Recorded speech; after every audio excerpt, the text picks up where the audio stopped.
like this. Go. My nigga telling me to praise to Allah. With some cold-blooded killers standing right in front of y'all. Everybody got a pistol, neither one got a heart. Selling drugs, having fights, it was hard in the north. But I say, all well, all praise to my God. Left a stain in the street when we spin out the car. Red bandana tie around the road. Hope my girl could forgive me living life like a star. All red bottoms looking like I walked on the scene. Homicide damage with the pills. Young nigga came up still running from the system. Got his homeboy stealing out the pack, so he clipped him. Been feeling down, need somebody for the lift. He been fighting with his girl cause he said it down feel. Mama say that he got drugs in his system. New image, old me, so they miss him. How the fuck I supposed to act with my father in the prison? Tell another nigga listen back then, I ain't listen. Real player with some young niggas round me, crib. With some old heads out of jail, leave a nigga miss. Lot of money, but they still don't understand how I'm living. From the streets to the can, either way I'm living. Put my rip a nigga up 1 second in a minute. Tell a nigga hit me up if he really got 10. My nigga telling me to praise to Allah. With some cold-blooded killers standing right in front of y'all. Everybody got a pistol, neither one got a heart. Selling drugs, having fights, it was hard in the north. But I say, all well, all praise to my God. Left a stain in the street when we spin out the car. Red bandana tie around the road. Hope my girl could forgive me living life like a star. What I say? Press the button and the door open up. Let my nigga out the whip. Ain't no shooting out the rave. Got the back and the front sold up. Tell him spin around the block right before you catch a play. Came home, started selling AA. Got some dog food on me with some act in the case. Got a K right in my home if you ran in my place. Put a bullet in his dome once it exit his face. On my knees, praying to God, telling him I'm going home if I don't live up to going hard. One night I ain't go home, girl, acting crazy cause she mad that I'm living like a star. Bitch, I'm straight up out them trenches, I ain't never had a heart. And I'm plugged in the socket, I ain't never had a car. And you want the fancy things, so you better play your part. Told that bitch you don't work, then I swear you gon' starve. My nigga telling me to praise to Allah. With some cold-blooded killers standing right in front of y'all. Everybody got a pistol, neither one got a heart. Selling drugs, having fights, it was hard in the north. But I say, all well, all praise to my God. Left a stain in the street when we spin out the car. Red bandana tie around the road. Hope my girl could forgive me living life like a star. Like a star, yeah.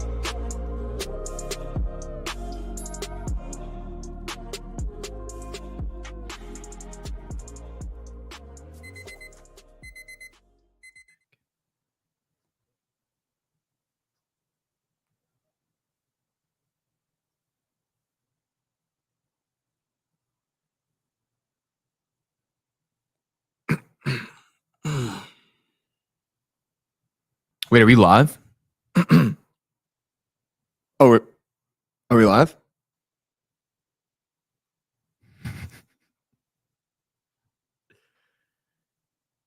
How about the New York Knicks? How about the New York Knicks, dude?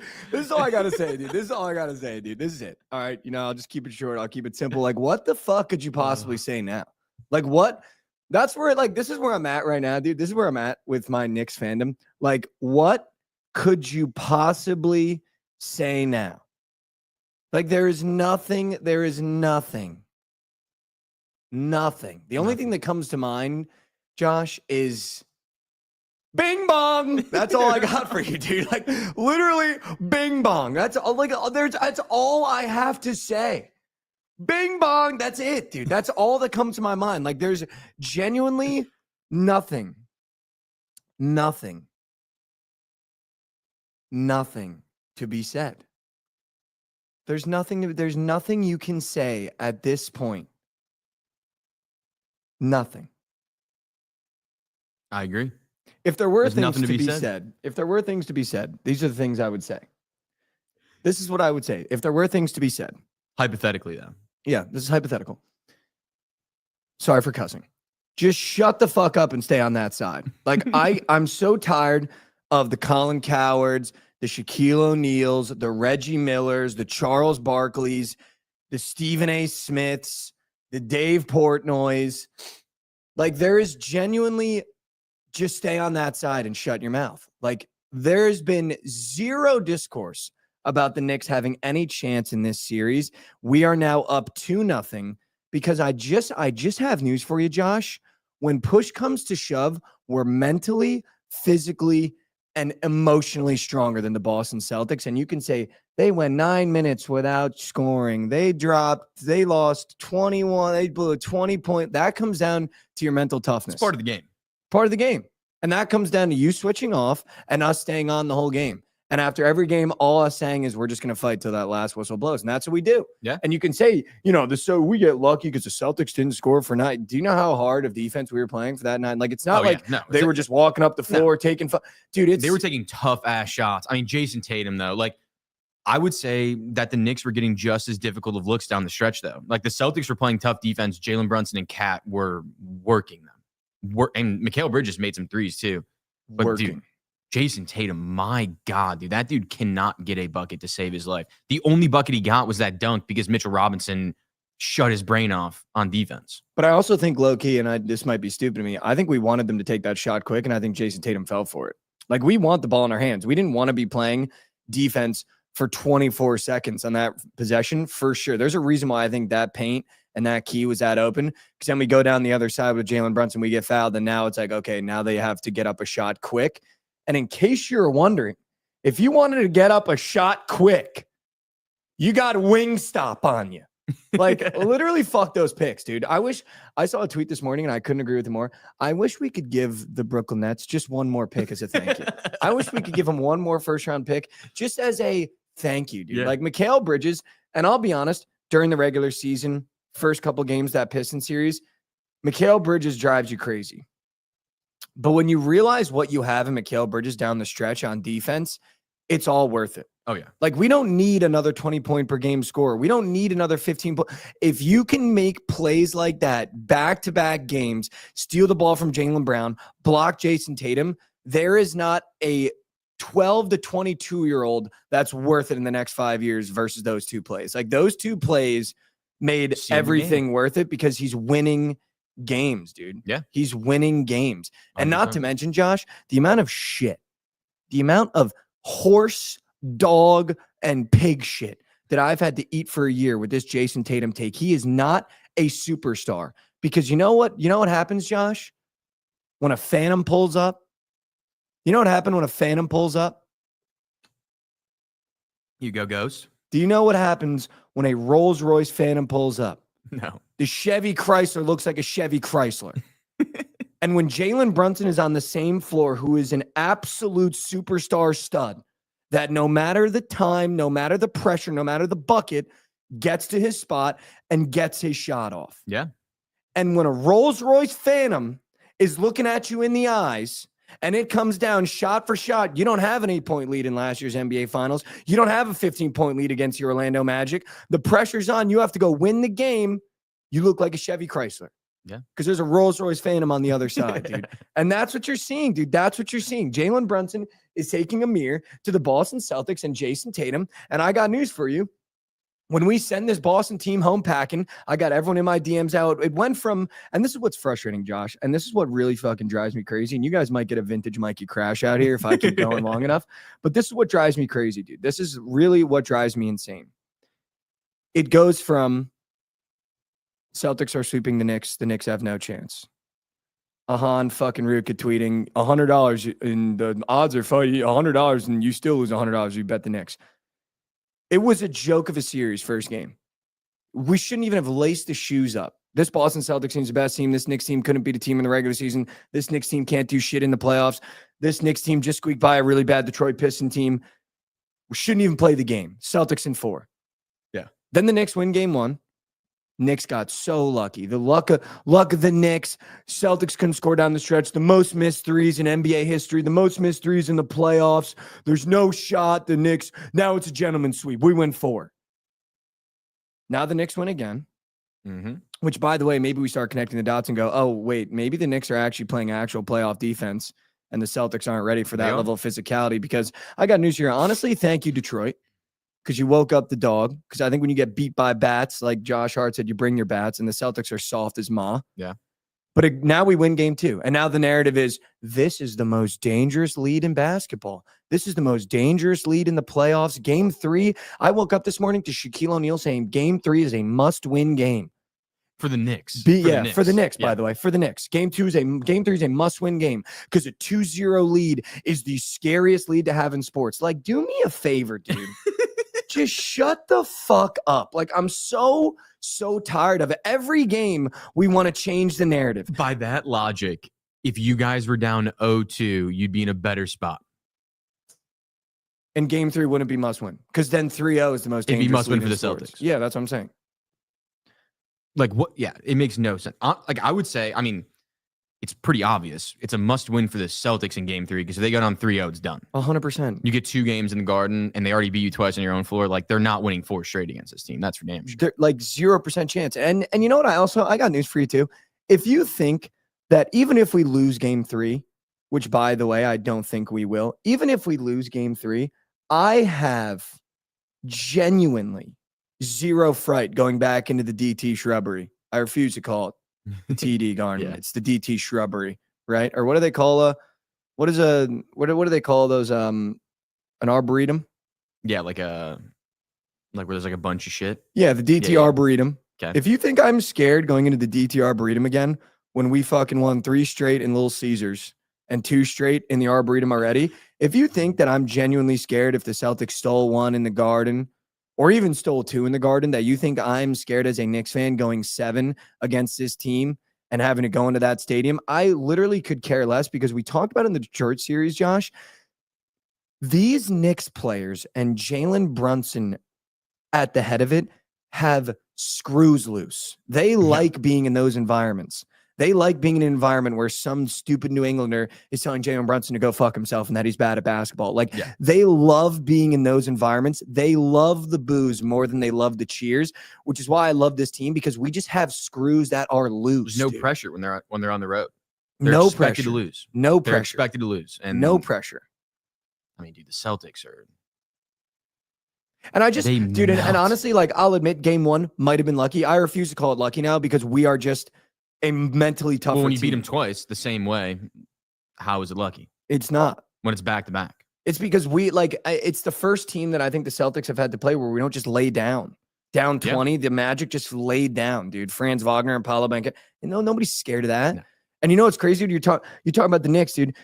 On the bench, Jalen Brunson in the post-game press conference, they're down 20, and it feels good. You sit on the bench and everyone goes, yo, we're here. We've been here before. Just keep going. Just keep chipping. Just keep chopping. Just keep chipping. Keep chopping. And it's just like this is the epitome of this Knicks team this year. Like, keep counting us out.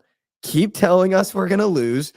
And I will say I had the funniest tweet of the night because in that first quarter, I don't know if anyone watched it, we did look exhausted. Yeah. And I tweeted, dude, if this is how we're going to look the rest of the game, might as well just rest the starters, eat the loss. We already stole 1. And I'll tell you what, dude, thank God I'm not a coach. Yeah.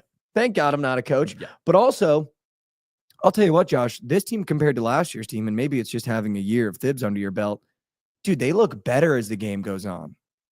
Whereas last year in the playoffs, dude, you'd get to the fourth quarter, it would look like slugs out there. And it seems like now we start slow. And then some kid DM'd me yesterday and he was like, dude, I've never seen a team look that good in a fourth quarter playing that hard for 4. Well, I think it's because they got a guy like Cat and McCall that can actually take some of the lift off of some of the burden off of Jalen Brunson early in the game. 100%. And then Jalen Brunson can save his energy for the fourth quarter when he takes over. And dude, I keep telling my buddies that. I had another buddy text me like, dude, Brunson again playing bad. And I literally have to keep texting people. Yeah, it's like, just wait for the fourth he'll quarter. shoot 15 times in the fourth quarter. And it doesn't matter if he has 8 points or 35 points. When there is a clutch basket to be made, he's making it in the fourth quarter. That's the difference between superstars and fake stars. Is that in that fourth quarter, if there is a shot that needs to get made, Jalen Brunson is making that shot. He goes 1 for 1 on free throws all year in the DT Arboretum. In the DT Arboretum, Josh, with seconds left on the clock, he goes 2-0 on the free throw line. And by the way, I feel like we have to give a shout out, Josh, to the best player in the entire series, Mitchell Robinson, dude. Both games, he's had a plus 19 point differential. That's not for no reason, dude. Yeah. And there's a reason why, Josh, when he gets in the fucking huddle, when Jason Tatum tries to ISO him and he goes, I'm the only 7-footer that can guard him. I love all that dancing. I love staying with him. Like, there's a reason why when you give Cat a rest and Mitchell Robinson comes out, the Celtics don't go on a fucking run because he can guard 1 through 5. Yeah. I mean, the problem, dude, if he could shoot a free throw, like, you guys would, I think it'd be an auto series win based on how good he's on defense. But auto he series. fucking can't make a free throw, dude. But if you watch him on Jason Tatum, like, that's a 7-footer guarding Jason Tatum and staying with him, dude. He gives me, I mean, I guess he's been in this league about as long, but Miles Turner vibes on defense. A nightmare on offense. Nightmare.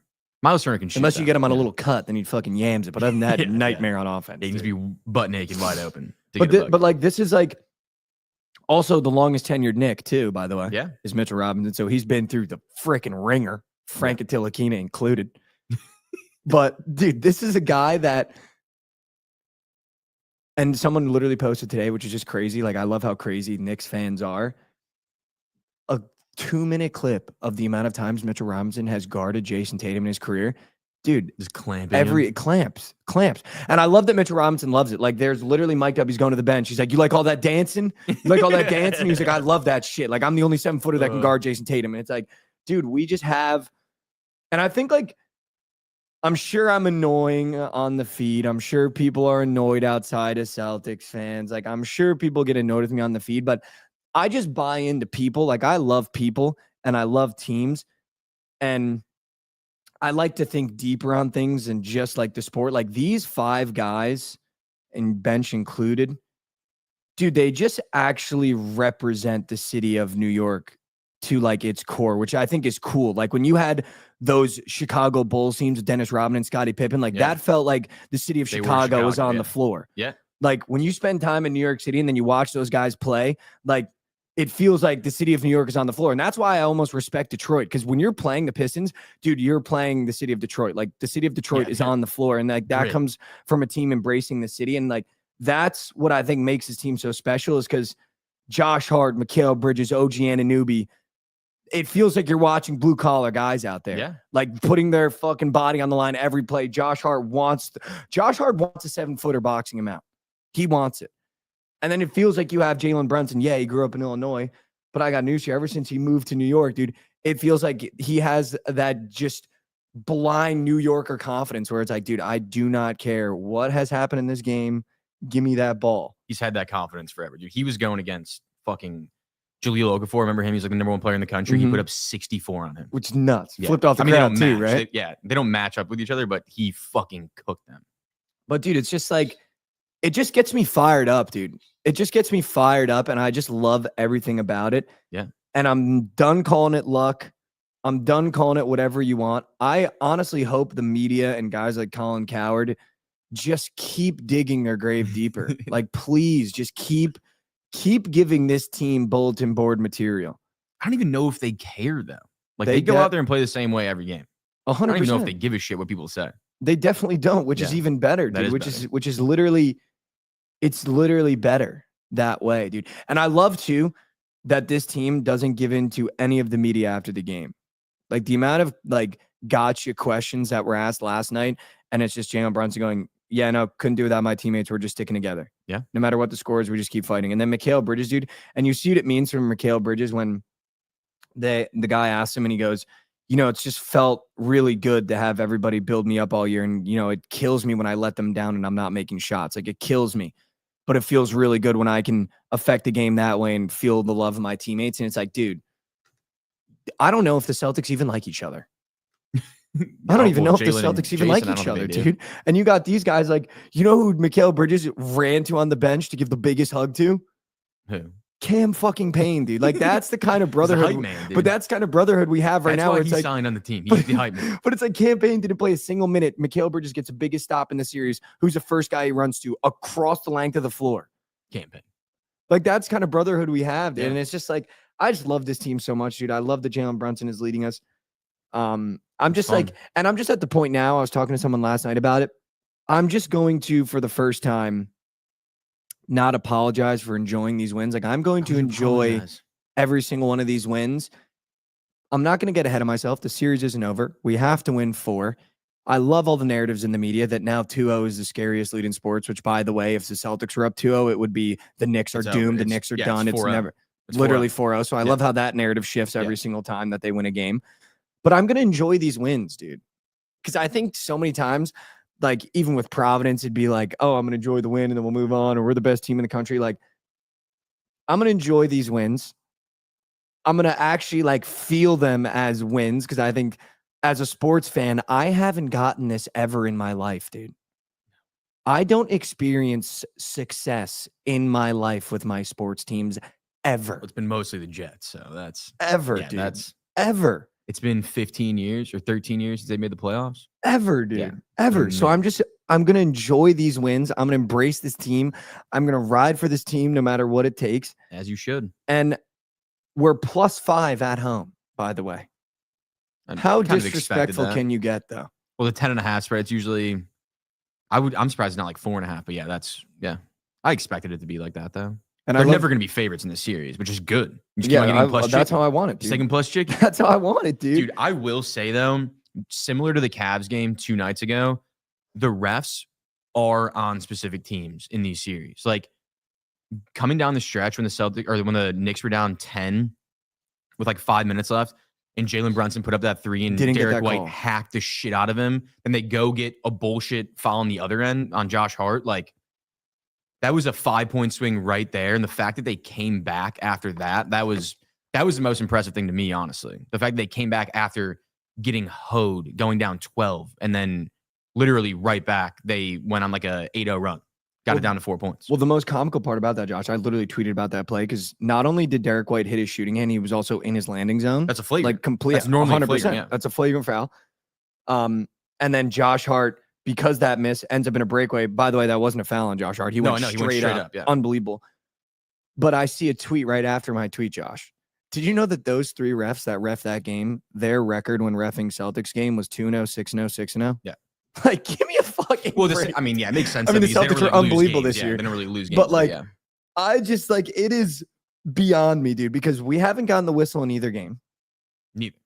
And we've just had to fight our way back every single game. And like, to be honest, when we're in the Garden, we need to be able to put 4 quarters together because the Celtics are going to wake up at some point. I do believe that, unless we've completely murdered them, which, by the way, I love that Kristaps Porzingis is in the fucking locker room as if he's done a goddamn thing and as if he didn't abandon the Knicks and then sit on a bench for a Celtics championship.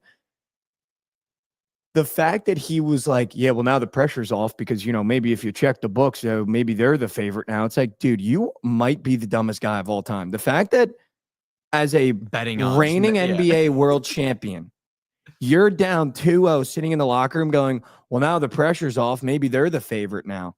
That's why we're killing you that's why we're killing you in the fourth quarter. If that's your guys' mentality, that you want to be the underdog after being the reigning world champs and saying we want the pressure off, that's why we're beating you in the fourth quarter. Yeah. That's why we're beating you in the fourth quarter. And I do think, Josh, and this might be a crazy take, and I think it's like now I'm seeing like Detroit fans, now that series is over, we're kind of respecting Detroit. They're respecting us. Mm-hmm. If we played any other team in the first round, I think we get 4-0'd by the Celtics. I think the Detroit Pistons took us in and we thought shit was going to be sweet, and they beat the dog out of us. Yeah. Physically, mentally, emotionally, talking shit. Like, and I think what that does is, dude, it wakes you up. It wakes you up. For sure. And now you go into a series against a soft Celtics team with an ironclad mental, being down 20 to the Pistons, coming back, getting your shit rocked in the Garden 2 straight games. Like that, I think, builds your character coming into this Celtics series where nothing they do now can knock you off your kilter. Because I think there was a couple things that the Pistons did, Malik Beasley, Tobias Harris, Cade Cunningham, the way they talked, the way the media attacked us, that kind of knocked us off our shit a little bit here and there. Well, the difference in that series was Cade Cunningham, their best player, could actually get buckets. 100%. The Celtics' best players literally can't do anything. 100%. And I think, just shout out my cousin in the YouTube chat. Shout out Connor. He's been a Knicks fan since he was literally 4 years old, with Latrell Sprewell, Patrick Ewing, John Stark, Stephon Marbury. I'm not going to pretend like I've been a Knicks fan since I was fucking 8 years old. It also just feels so good for me, for those fans, dude. Oh, yeah. For like, we're about to drop a YouTube video about how I went to New York and I man on the street and I interviewed what Knicks fans would do for an NBA championship. Mm-hmm. It's so funny. Some of the answers are actually insane. Some of the answers are insane, but it's like, this fan base has been praying for a team like this for so long, dude, that as a 10-point underdog fights back in the city of Boston and wins, that has a guy like Jalen Brunson, that has guys like Josh Hart. Like, dude, I'm looking on my feed, Josh. There are old men crying, dude. Good. But it's like, yes, like this is what it means. Like, this is why.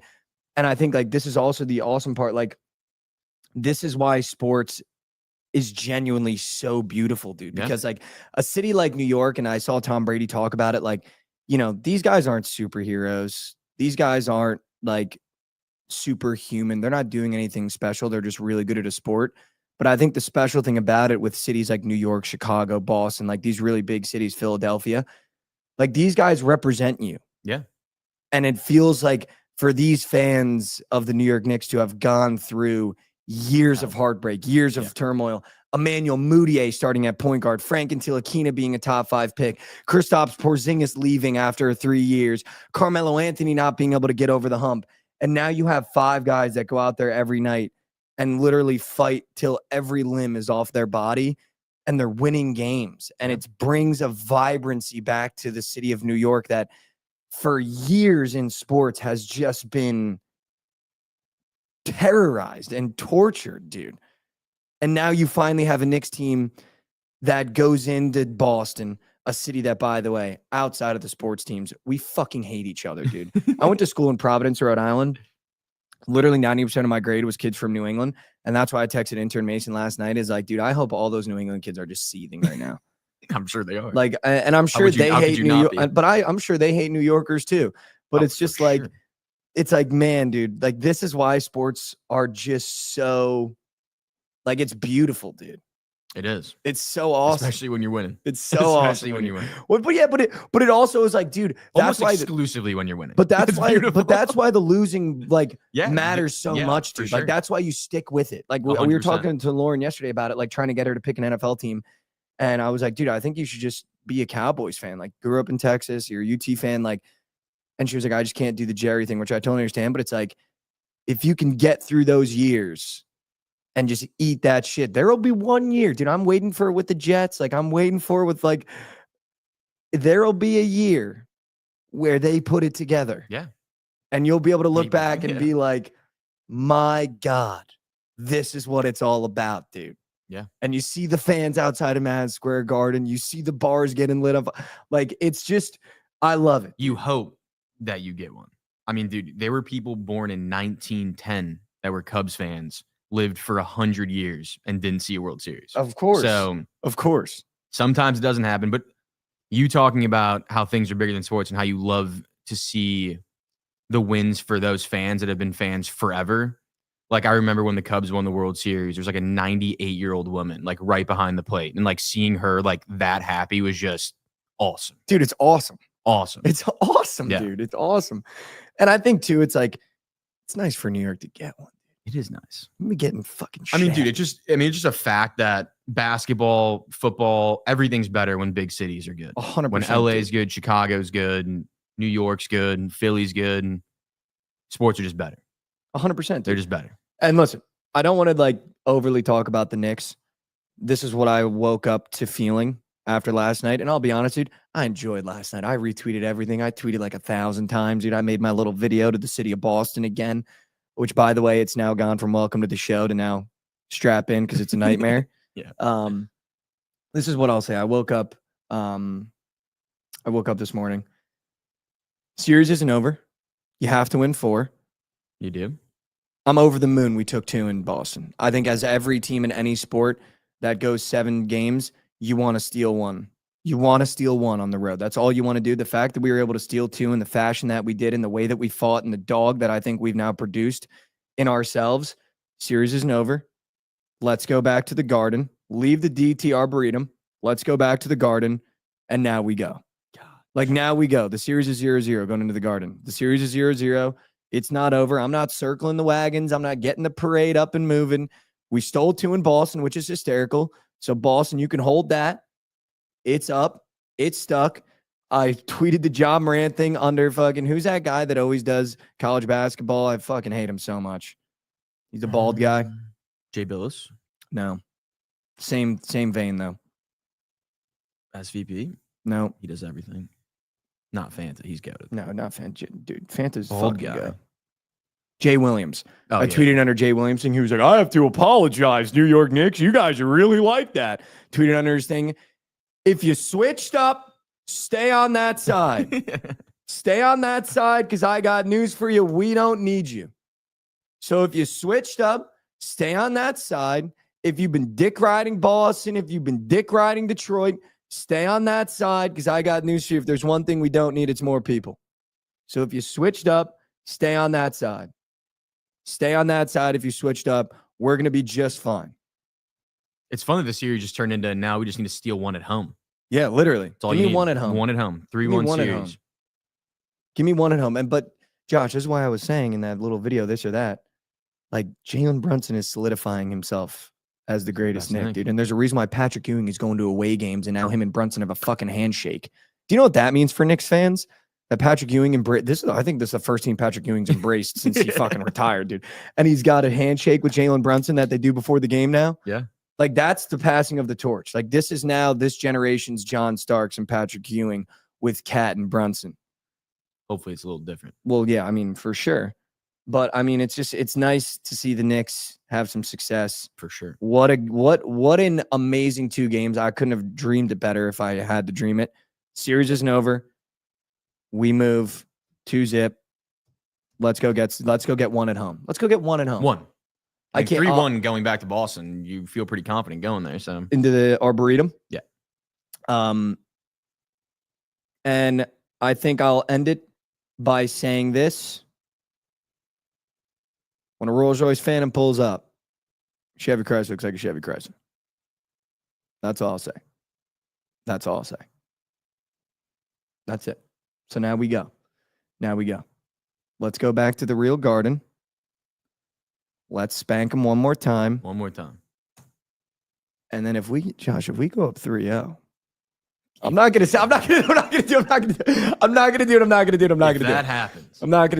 it. My Lord. We left the DTR Breed'em 2 up. Now we go back to the real garden.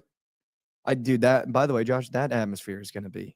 Yeah, it's gonna be insane. You're telling me. I mean, the get-in price is $738, and somebody tweeted they were like, can someone please get Dolan on the horn because like we need to make room for like some real fans to get in there. Yeah. And I think he will because that's the kind of owner he is right now. They should just give away like 1,000 seats. Yeah, 100%. They're gonna make enough money off the fucking off the other tickets. Brother, I think they've had watch parties in the garden that they probably are making thousands of money. Dude, have you seen I've never understood that. Like I would not want to do that. I'd rather just watch it. Like I wouldn't want to go like into a stadium and watch a game on the big board. But have you seen the scenes outside of the garden after these outside? Yeah, it looks like, dude, I'm surprised people aren't getting like hurt in those. People are like literally like sardines in there. But that's what it is. No, it's fun. Yeah, they're busting. Dude, I just saw something that after PSG won, they fucking were in the streets and like 43 people had to go to the hospital. Yeah. Like doing that. Yeah. That shit gets crazy. Rav with a funny comment in the Twitch chat. Thoughts on Steve Kerr and Jason Tatum? That's just being able to identify a terrorist before he's identified as a terrorist. Like if Steve Kerr doesn't believe in you and you're having a hand waters to Bam Adebayo on Team USA, like we should have known from there. I've been saying it for 3 fucking years. Yeah. And the social team at this company fucked me in the street. Trent called me a fucking idiot. And now I want my apologies. Yeah. I want my goddamn apologies because for 3 fucking years, yeah, he got one. And guess what? He wasn't the conference final MVP. He wasn't the NBA finals MVP. He rode the dick bench on Team USA. And now he dropped 13 in game 2 at home against the New York Knicks and is down 2-0 and hasn't heard a peep out of him in the 4th quarter. Jason Tatum is not like that. And when you put a real superstar in front of him, like Jalen Brunson, I'll say it again, and you turn that mirror on him, and you say, hey, buddy, a Rolls-Royce Phantom is here. What are you going to do in the 4th quarter? And he drives baseline and gets his shit blocked by Mikal Bridges. What are you going to say? We have the best player. And it's funny that your 2 least favorite players were the 2 guys that didn't play on Team USA. It's classic. But it's hilarious that Tyrese Halliburton, you understand why he didn't play. He didn't really have a role on that team. Like the guys... The point guards ahead of him were like clearly better, and he knew that. Jason Tatum just came off of a championship thinking he's the best player in the world and gets no burn. No burn. And I'll tell you what, dude. I got more respect for Halliburton than I do Tatum because at least Halliburton's hitting game winners. At least he's driving to the bucket, putting a layup in. At least he's stepping back from 3 and nailing threes. He's earning my respect. Jason Tatum is the biggest pretender I've ever seen in my entire life, dude. I mean, dude, that turnover at the end of the game he could have gotten a shot off. That was a pass that Mikal Bridges took off him. Like, he could have gotten a shot off. 100%. I don't know what he's doing. 100%, dude. You know what it is? Because he missed that same shot 4 times in a row. You know what it is? Because when you got Wingstop on you, this shit ain't sweet anymore. When OG Anunoby's closing down on you and it's not Franz Wagner, man, that shit must be tough, dude. Yeah, he's such a bot, dude. Man, He's such a bot. Who, by the way, OG Anunoby is just Kawhi Leonard reincarnated. Every game he gets better at doing both things on either end of the floor. It's like, dude, this is what Kawhi Leonard looked like on the Raptors. He's good. Like he does everything. Yeah, he does. I mean, he won an NBA championship, and nobody talks about it. No, but and he was like probably the second best player on that team.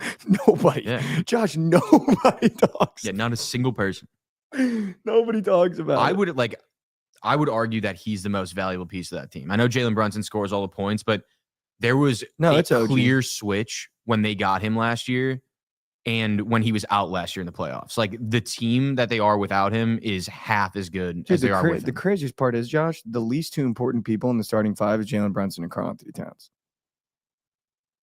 If Cat do the dirty work, if the other guys do all the dirty work. OG, Josh Hart, and Mikal Bridges don't do what they do night in and night out on the defensive end of the floor, we don't win any games. Yeah, that's very true.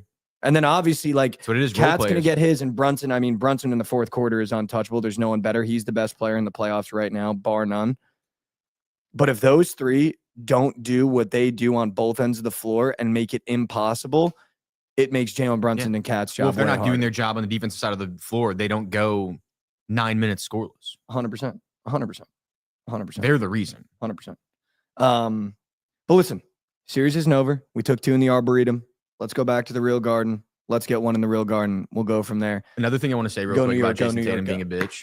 One more thing about Jason Tatum being a bitch. Yeah, go ahead. I mean, I got hours. Jason Tatum will be standing at the top of the key, calls for a screen from Drew Holiday so he can get Brunson switched onto him. Yeah. He gets Brunson switched onto him, passes the ball like 2-3 times in the fourth quarter. Mm-hmm. What are you trying to do there? Because he's soft. Because Missoula is definitely trying to get him matched up with Brunson. Like make Brunson work on defense at least. That's what they're trying to do. But he tries to back him down one time. Brunson stands there, holds it, and then he just gets right rid of it. He's such a bitch, dude. He's so soft. And then I love when Jalen Brunson calls for a screen, doesn't get the switch he wants, so then he just goes, all right, fine, I'll just take on Drew Holiday. Still score. Yeah. Still score. Leave Drew out here, actually. Go ahead. Leave him on an island. Let's go. Still score. I do still think, fuck it. Tibbs is a better coach, dude. Tibbs is a better coach. We'll see about that. We'll see about that. I'm still not bought. I mean, like Missoula. I'm nowhere near bought in on Tibbs. Dude. I mean, the 9-minute stretch, I don't think was on Missoula. No, it's not. Like they just can't fucking make a shot. It's not. It's not. But I mean, yeah. Also, this thumbnail, dude, is fucking hilarious. Can we peep it? Can you pull it up? Yeah, I'll pull it up. We're gonna pull up today's thumbnail. Shout out Daniel. Also, I will never forgive Daniel. Because yesterday I sent him the parlay, never got the graphic, and it hit. So I'm in fucking shambles with Daniel right now. He's on my shit list. I'll never forgive it. And I literally sent him in the text. I said, this one is it.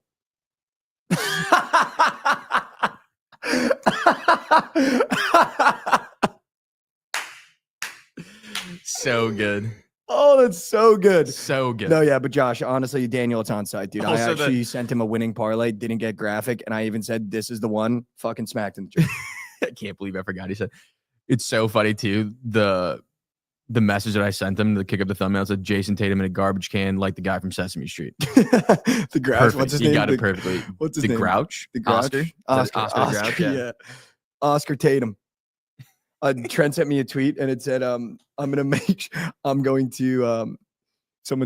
to start pronouncing Tatum like Batum for the rest of the series. Tatum. Oscar Tatum. No, yeah, honestly, we need to send Daniel to Bangkok, dude. And leave him there after that, dude. The first time I could have tweeted a green apple in a week. You should tweet it out still. Just get people mad. That's actually hilarious. You get like a green apple. I didn't even think about that. That's funny. Literally in Shambambulis. Shambles. Yeah, I get a green apple. No one's seen it in weeks. Yeah. I haven't seen it ever. Finally get in my bag. Daniel shits down leg, forgets about my graphic. It's all right. It's unbelievable. It's just kidding. I don't actually care. It's fine. Dude, if the Knicks win, I don't give a rat's begats what happens. Yeah, who gives a fuck? Yeah. Dude, the fucking... I mean, dude, you won the money either way. You hit the parlay, you won the money. The city of Dallas could be burning down. If the Knicks win, I'll be in my apartment jumping up and down for joy. Like, there is nothing that could happen in my life where I would be like, oh... Yeah. If the Knicks win, It's fun. Everything's it good. doesn't matter. Everything's good. It doesn't matter. I don't actually care, Daniel. Don't worry about it. I'm just kidding, buddy. I mean, let's talk about the second game in basketball, shall we? It seems like the Thunder finally woke up, which is nice to see. They were done playing games, and it seems like what I thought was going to happen in the Knicks series ended up happening in the Nuggets series. And it seems like the Nuggets just kind of went, okay, we stole one. It's just kind of that game was off the over in gas a 6 little minutes. bit. I turned it off in 6 6 minutes. It was literally so done. You can 6 tell minutes. too. Shout out the early morning prize picks that I said. Cat Fantasy with Shea Points. He just squeaked. So shout out SGA. Squeak. I will say, dude, I'm a massive Brunson fan, and I think it's funny. Like, you got Detroit fans tweeting now. It's nice that I can finally take my hater glasses off because I love watching Brunson play. There's not a scorer outside of Jalen Brunson that I enjoy watching more than SGA. Like, it is genuinely smooth jazz, and it feels like he reinvents ways to make it smooth. Yeah. Where no matter what you send at him, no matter how hard you play him, and I do think his nonchalant bit is a little fucking stupid just because the other guys on the Thunder make it stupid. But he's genuinely the most nonchalant hooper I've ever seen, where it's just nothing seems difficult. It seems like he's diagnosing looks as they come at him. It doesn't seem like he needs to see it one time and then he knows what to do. Like, he's one of the smoothest, purest scorers I think we've seen since Kevin Durant. 100%. He reminds me of like prime Harden. Not like necessarily exactly how they play, but like how they get to their spot with ease, no matter how much shit you throw at them. But I'll say, like, Harden was kind of heavy metal. Step backs, fucking bumps. Like, SGA is just so smooth, dude. But like they just throw the kitchen sink at him, 100%. and they still get to their spot and make it look easy. 100%. Harden made everything look easy for no reason too. SGA does just fucking. He gets to the middle of the floor. I've never seen anything like it, dude. And it's like no one knows that he's going to shoot, but he shoots every time. Zero. Yeah, I don't. I've also never seen somebody be like his midi too. Like, No, it seems like he crosses half court and he's in the mid range already, and you're just like, wait, how did he get there? Yeah, and it's like just butter. Like, his shots never touch the rim. That's why I think it's unbelievable. Like, I genuinely do think by the end of SGA's career, we're gonna have a conversation where it's like the two best purest scorers are SGA and Kevin Durant the game has ever seen. Like, just in terms of pure scores. Like, how pure they can score the basketball. And dude, I don't even think that's a crazy take, because Jeff Teague went on a thing and they were like, Steph Curry or Kevin Durant with Gilly and Wallow. And Jeff Teague was like, dude, you can ask any NBA player if it's just roll out there and let's play basketball. It's Kevin Durant over Steph Curry every single time. Oh, like, sure. He's the purest scorer of all time. Well, I don't think KD's crazy. I think SGA might be crazy. Dude, with the way he scores the ball, he doesn't score enough. I don't think he shoots a three well enough or enough to be considered that. but I think that's why it's even smoother, dude, is that he can get 32 on you in the midi. That's impossible in this era. Yeah. KD can. I think that's so impressive about KD is he's 7 foot and can rise up from 40 feet and fucking drill one in your mouth. 100%. 100%. Yeah. I just don't know if KD's me. KD's just, I think it's more that he's 7 feet. He's like SGA, but 7 feet. Yeah. Like, yeah, for sure. He's impossible to block. Mm-hmm. He's like Dirk mixed with SGA, literally. Yeah, like, he is. It's the mix of those two guys. He's got like the perfect body and the perfect shot. He is. But I feel like I did think the Nuggets were going to win this series. That was kind of a wake-up game. If I'm a Nuggets fan, I'm not that worried, to be honest with you. Like, this is going to be a tooth and nail fight. And if the Thunder get hot like they did in that first quarter, and after blowing that lead, this is going to be a very difficult series for Denver. So I'm kind of flipping my opinion. I'm going to walk it back a little bit and say that for the Nuggets to win this series, they're going to have to put together a pretty incredible stretch of games, because this Thunder team is just so deep, dude. They're so deep and they can really lean on their guy. But again, I don't put that much stock in game 2 just because it felt like you said the game was over in 6 minutes, and it felt like the Nuggets knew that. Yeah. Like, it didn't feel like the Nuggets, unlike the Knicks, tried to like fight back a little bit. It just kind of felt as though they went through the motions to get out of there, if that makes sense. We've also seen the Nuggets do this even when they went on their championship run. Like, they lost some games by 20 plus points, I'm pretty sure. Like, I think Jokic is kind of the type of guy where he'll pack it in. Again, he doesn't care. Like, he acts like he doesn't care, but he'll pack it in early for the next game. He was minus 36 yesterday. That's fucking insane. It's bad, dude. But yeah, I mean, I'm not worried if I'm a Nuggets fan, honestly. I'm not worried at all. You stole one on the road. That's all you needed. You're coming back home. You have the best player in the world. Like, I'm not worried if I'm. Where would your headspace be as a Thunder fan? Because they looked really good last night. I'm feeling good too. I mean, I don't know how you couldn't feel good. I don't know that. I feel like I'm a Denver fan. I feel better than a Thunder fan just because they stole one on the road. Yeah, that's the only reason. OKC looked insane yesterday. Insane. But I mean, if you're a Denver fan before the series started and you said it's going to be 1-1 coming back home, you'd take that 100 out of 100 times. Oh, 100 every single time. But I think if I was a Thunder fan, if it were to be 1-1 and we were to win game 2, I would have wanted to win it exactly in that fashion. For sure. Yeah. So, but at the same time, like, yeah, I don't know. Because like you win that game by 40 plus, and then I don't know, like, are you comfortable going into game 3? How many adjustments are there to be made after you just beat a team by 43? I think you're comfortable for this reason alone, and I think it's why it would have been dangerous if the Celtics won, because you blew that lead in game 1, and now you had a lead, kept it, and expanded it. And I think that's all that you need to show yourself if you're the Thunder, that, okay, when we have a big lead, we are capable of maintaining it and then putting it extremely out of reach.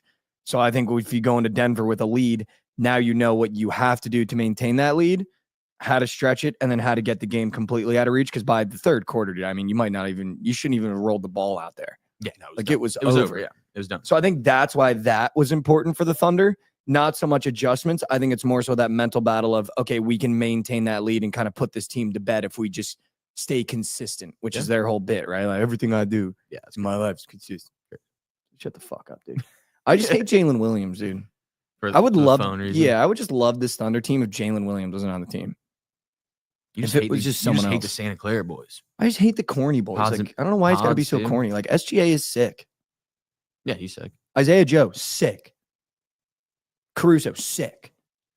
Chet Holmgren, corny. Again, dude, like, he had 7 free throws and 15 points. I guess he didn't play very much at all. He played like a half the game, but. He had 17 free throws? 15 points, 7 free throws. He had 8 points. But you know what, though? As a guy that doesn't really matter, though. I mean, free like, throw guy, like, if if you're fouling him, you're fouling him. I don't think SGA really has that favorable of a whistle either. Like, I've never seen a lot of fouls on SGA where it's like, he doesn't. We looked it up. He only averages like 8 free throws a game, which is not. I mean, for how much he shoots, is not that insane. And for how much he has the ball. Yesterday was a little crazy though. He only played 30 minutes, but he had 13 field goals attempted and 11 free throws attempted. That's kind of crazy. And 33 points. But at the same time, he had fucking bots guarding him. Yeah, 100%. I mean, yeah, they were literally out. It legit seemed like the Nuggets gave up in that game right away. I'm interested to see how this energy shifts when you get to Denver. I want to see this Thunder team go on the road and do it. I just don't see Denver being rattled because every single person in the starting lineup has done it before. You know what I mean? Like, every single person has won a championship. So, like, I just don't see them getting rattled losing by 43. I just don't want to discredit this Thunder team because they've done it all year. And that was the first time they played a really good team in the playoffs, and they fucking did what they did in the regular season too. 40 points win in the playoffs. It doesn't matter who you are. Like, holy crap. Yeah, it's crazy. I mean, the Nuggets bench is also moose. Fucking trash. Moose. They have one guy off the bench, and OKC actually has a deep bench. Dude, OKC could almost go 9. Yeah. I mean, dude, they have Case and Wallace fucking way down there. He's actually good. Like, what? He's unbelievable at Kentucky. Yeah. But I think, we talked about it both sides. If I'm a Thunder fan, I feel really good. If I'm a Nuggets fan, I feel really good. Now it's just, okay, who can do it better in game 3? I think game 3 might be the series. It might be the series. I could see this going 7, though. I wouldn't be surprised. I could see Thunder steal 1, Nuggets assert dominance, Thunder win at home, Nuggets win at home, game 7. I could see that. This would be a sick series to go 7. Or, dude, we could be completely wrong, and this is just the Thunder clicked in now. Maybe. The team that everyone said could do it is now clicking in, and they just needed to see one go through the hoop of, like, beating the crap out of Jokic, and now it's like, all right, let's just go. I mean, dude, seeing the Thunder and the Knicks win would be fucking awesome. If they can match up, they'd be unbelievable. In the finals, that'd be electric. Knicks in 4. They're just too weak, dude. I want to see you guys play the Pacers so bad. You're telling me I would love the Pacers. That'll be so sick. I would love the Pacers. That would, like, make my year if we could play the Pacers. It'd be awesome. But, I mean, dude, the NBA is back. It's so back. Like, these are great teams battling night in and night out. We do have playoffs going on around the other horn. We want to get the let me get GPT up and moving. Yeah, let's do a recap of the NHL. We moved to the NHL. Oh, that's funny. Daniel is actually in Bangkok. Yeah, I might have to keep him there. Might have to keep him there. What are you doing in Bangkok, brother? All right, we moved, Josh, to the NHL. Let's talk about that for all our hockey fans in there. This is the ChatGPT NHL update because I got news for you. I'm not wasting my time watching this shit till the Stanley Cup. Here we go. Last night in the NHL playoffs, May 7th, 2025, 2 pivotal second-round games unfolded. Pivotal. The Toronto Maple Leafs secured a 4-3 victory over the Florida Panthers, taking a 2-0 lead in their Eastern Conference semifinal series. Mitch Marner netted the game-winning goal just 17 seconds after the Panthers had tied the game in the third period. Wow, that's crazy. Max Pacioretty and Max Domi, the Mad Maxes, each contributed a goal and an assist, while William Nylander also scored. Goaltender Joseph Woll, stepping in for the injured Anthony Stolarz, made 25 saves in his first playoff start of the season, despite a solid effort from Florida, including goals from Anton Lundell, Alexander Barkov, and Brad Marchand. The Panthers fell just short. In the Western Conference, the Dallas Stars edged the Winnipeg Jets 3-2 in Game 1 of the series. Mikko Rantanen, who, by the way, I think is actually Wayne Gretzky. I don't want to say that I don't care about hockey, but Mikko Rantanen is playing at a clip that is up there with some of the best hockey we've ever seen, dude. Mikko Rantanen recorded a natural hat trick in the second period, marking his second consecutive playoff game with a hat trick, a first in NHL history. Wow. Let's go, Mikko Rantanen. Let's give it up for Mikko. That's actually insane. Goaltender Jake Ottinger made 29 saves to help secure the win for the Jets. For the Jets, Nino Niederreiter and Mark Scheifele. I mean, could they have any more confusing names on the Jets? This is why they're losing games. You need simple names. Each scored, with Scheifele returning to I think that's a golfer, returning to the lineup after an injury. Both teams were missing key defensemen, Miro Heiskanen for Dallas and Josh Morrissey for Winnipeg. I bet Josh Morrissey likes Guinness. These games set the stage for the upcoming matchups as teams vie for a spot in the conference finals. What do you think about those hockey games, Josh? I don't think very much. Back-to-back Hatties from Mikko. You don't know that's anything insane. about that? That's insane. But I mean, do we talk about it? The Stars, they might be that team. Because they got outplayed last night. I mean, I don't know if you watched the game. They got outplayed. Mikko backpacked them. But if you can get outplayed and win on the road, unbelievable. That's all you need. Are they going to win the cup?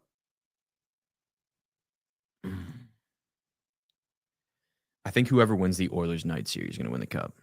Okay. I think the Oilers are so due. Okay. Last night, Wednesday, May 7th, Paris Saint-Germain defeated Arsenal 2-1 at the Parc des Princes in the second leg of their UEFA Champions League semifinal, securing a 3-1 aggregate victory and advancing to the final. Josh, I sniped PSG. You sniped? Sniped PSG. Yesterday. You hit a UCL bet. Yeah, we hit a Champions League bet. First, can we get the round of applause? I mean, that's insane. Can we soundboard round of applause? Worst Champions League bettors of all time. Round of applause.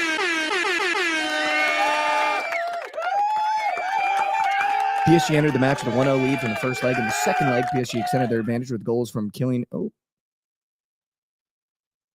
Mbappe is no longer on PSG. Yeah, he's not on that team. And Vitinha. So who scored? Wait, they have Kylian scoring? Yeah, who scored? Let me look. Yeah, they got goals from Kylian Mbappe and Vitinha on ChatGPT. Surely. No way it was Ruiz and Hakimi. No way they had both names wrong. It was. And Saka for Arsenal. They had both names wrong, in case you're wondering. Yeah. Did PSG even win? No, they won 2-1. Or is ChatGPT off? They won 2-1. Okay. They won 2-1. Shout out. PSG advances. Why can they not read box scores? Why can it not read box scores? I'm about to crap on ChatGPT. I'm going to say Mbappe and Vitinha didn't score. Say Mbappe is not even on the team. Yeah. That's unbelievable out of ChatGPT. This is why we can't be a ChatGPT show. This is why? Apologies for the earlier confusion regarding the goal scorers in the UEFA Champions League second leg match. Let's see if it gets it right. Fabian Ruiz opened the scoring and Hakimi doubled PSG's lead. Nice. There you go. Yeah. Now why does it get it now? Well, I had to call it out. I had to say, hey. Why do you have to call it out to get the right answer? I had to say, hey.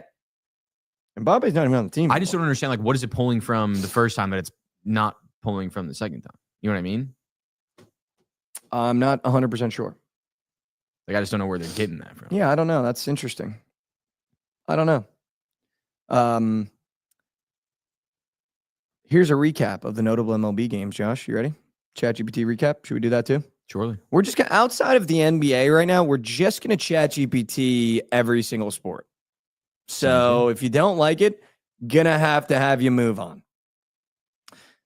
The New York Mets beat the Arizona Diamondbacks 7-1 with Senga delivering 6 scoreless innings, allowing just 2 hits and striking out 4. Juan Soto powered the offense with 2 home runs and 3 RBIs, marking his second multi-homer game against Arizona in a week. The Dodgers beat the Marlins 10-1. The Yankees beat the Padres 4-3 in extras.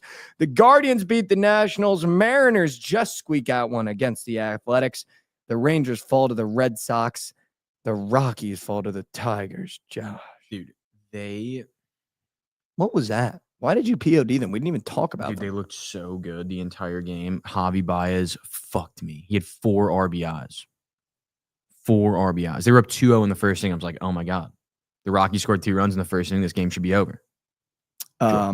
Sure. What happened with the Cubs, brother? They couldn't get a hit. Ugh, that's all it is. It's all right. I mean, I think that might be only the second series that we've lost all year. Yeah. Like we were due to lose a series, but now that was our last hard team that we play for like literally a month. Now we go to New York. So that's a hard team. Then we play Miami, the White Sox, Miami, Cincinnati, Colorado, Cincinnati, Washington. That's 7 series that we should win. Yeah, 100%. So I'm not too worried about it, honestly. We could even drop a couple to New York and I wouldn't be worried. $250 a seat to the Mets Cubs game. That's fucking insane. That's actually nuts. That's insane. That's actually nuts, dude. Someone said, what in the world turned into ChatGPT with a breaking heart? Here's the thing, dude, about it. Like, there's just some things that we need to dial in on. I mean, we just talked right for 35 minutes for the Knicks. Like, we can't waste time going fucking talking about Rockies Tigers. We can't, dude. We can't. I also just can't, when it's Knicks game day, I can't stretch my mental to watching playoff hockey and MLB. I just can't do it. Yeah. I can't do it. It's fair. I cannot. I wouldn't be able to either. Do it. I can't do it, man. I can't do it. No freaking way. What? Rolls-Royce engines can come into the United States tariff-free. Wow. That's what you're no freaking weighing about? Yeah. Can't believe that. We can get free Jalen Brunsons. Can you believe that? Yeah, we're getting free Jalen Brunsons across the border. How about that? Let's circle back really quick. Where are Rolls-Royces even built? England. England? I didn't even know. They're that. British. I didn't know that. I think Rolls-Royces, Bentleys. You got to think English old money cars. Yeah, Rolls-Royce, they Bentley, look like whatever them, yeah. James Bond drives. Fair enough. BMW and Audi are Germany. And Mercedes, right? And Mercedes. And Volkswagen. Yes, Volkswagen, which is actually just a subsidiary of Audi. I don't know if you knew Yeah, that. I didn't know that. Every really nice car company has a Like subsidiary Lexus brand. and Honda, I believe, are the Yep. same. Yeah. That's interesting. I believe Lamborghini has one. Do they? I believe so. All of them do, because they have like, oh, this is what my heart net with people buy, and then they go. Rolls-Royce, Bentley are in. Rolls-Royce is a subsidiary of BMW. I don't know if that's true. I believe Rolls-Royce is English though, because you see, I got news for you. I think James Bond drives a bunch of Rolls-Royces, and I believe that's super British. Is it? Let me look. Let me peep. Rolls-Royce is England. Thank you, Money Habits. I knew it. Yeah.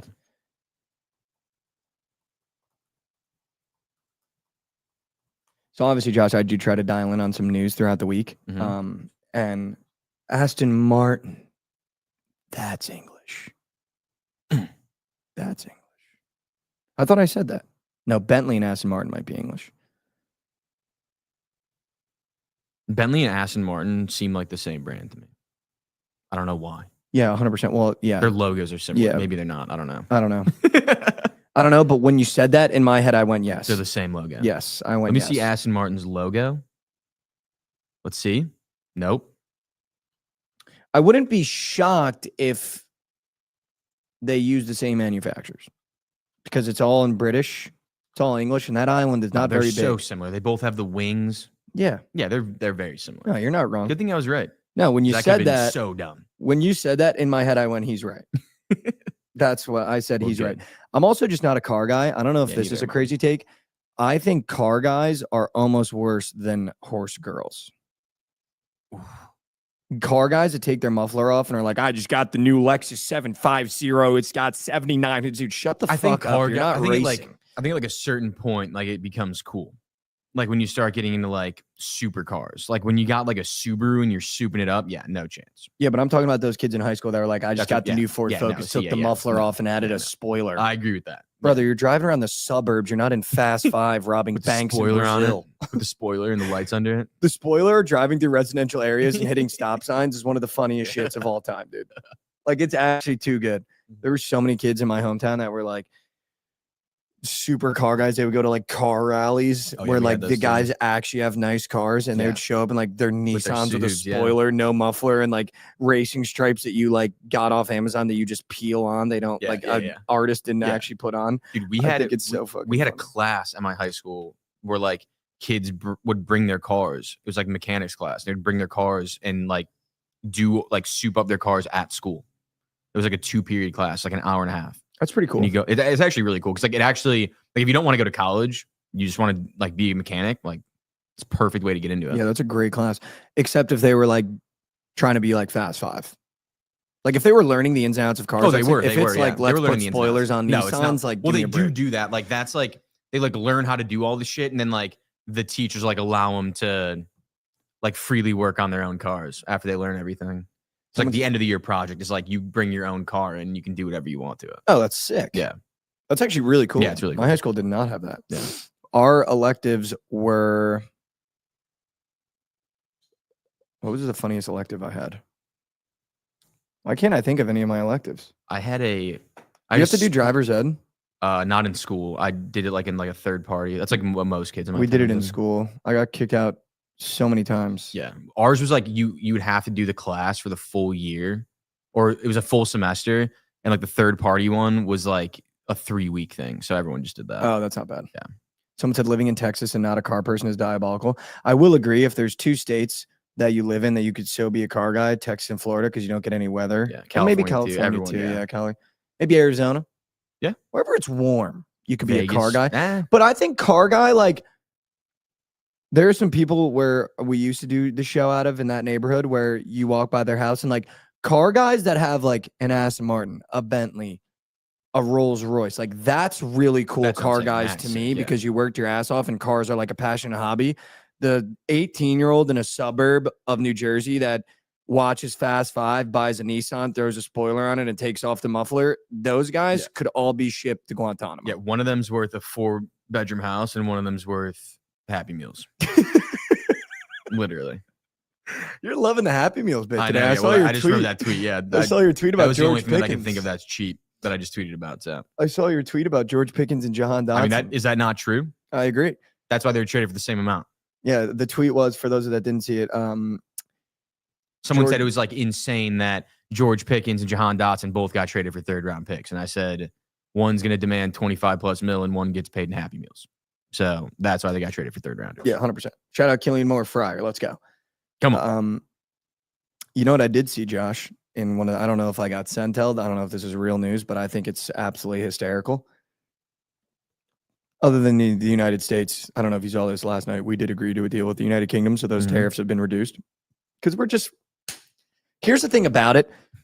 The United Kingdom, you're just little bro. Well, we sell all of our weapons to them. No, but this is my thing. This is my thing. Like, the United Kingdom, like, you're just little bro. If you go back in history, first of all, the British were horrible people, but we're the only country to put them in their place, because here's the thing about it. You tried to tax the boys from the West, and I just got news for you. You made Ben Franklin get in a boat, and you insulted him, and then he came back and said, boys, we're going to war, and we just got fired up. I don't know if you've heard about that, but when the United States was like, yeah, we're done with this taxation shit. Yeah.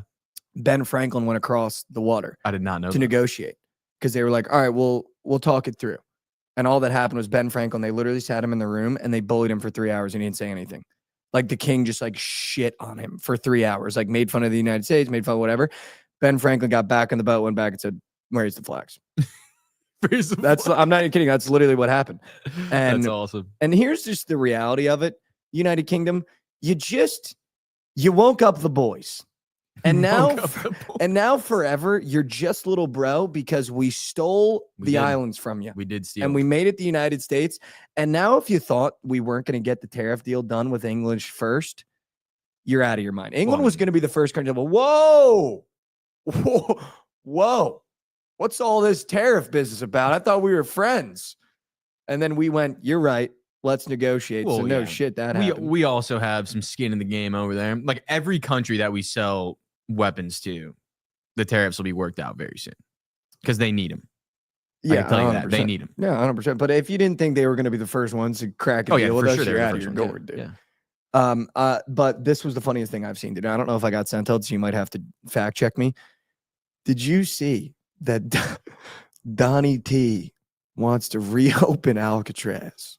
What? I swear to God, dude, Donald Trump just gets into office and like he can't get certain things done, so he just wants to do shit when he gets bored.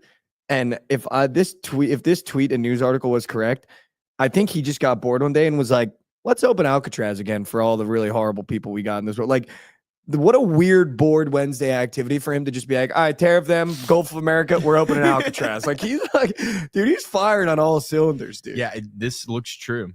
Is it true? Fox News: Trump pushes to reopen Alcatraz, but Pelosi and Newsom dismiss it as a distraction. Pelosi's a bitch, dude. I just love that Shane Gillis bit. He's like, his dad will watch Fox News all day, and he goes, "Yeah, what happened?" He goes, "Pelosi's a bitch." It's one of Shane Gillis' best bits. So good. I mean, I don't is do that like an insane like people like him? If you're gonna get mad over that, it's like who actually cares? No, Just but I think the reopening a funny prison? part is like they're gonna.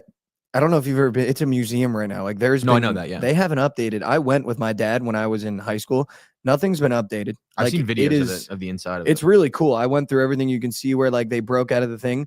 I just think the funniest thing ever is being like, "All right, you guys are gonna have to turn this museum back into a working jail again." Like just they have so many like interactive things and like the Yeah. one cell that they kept perfect, and they have the houses with all the old shit in it. Like I think it's just so funny thinking about all those guys that like walk around the prison all day that are like, "And here, Machine Gun Kelly, where they gouged out a bitch's eye and pissed in his eye cavity." Now I have to be like,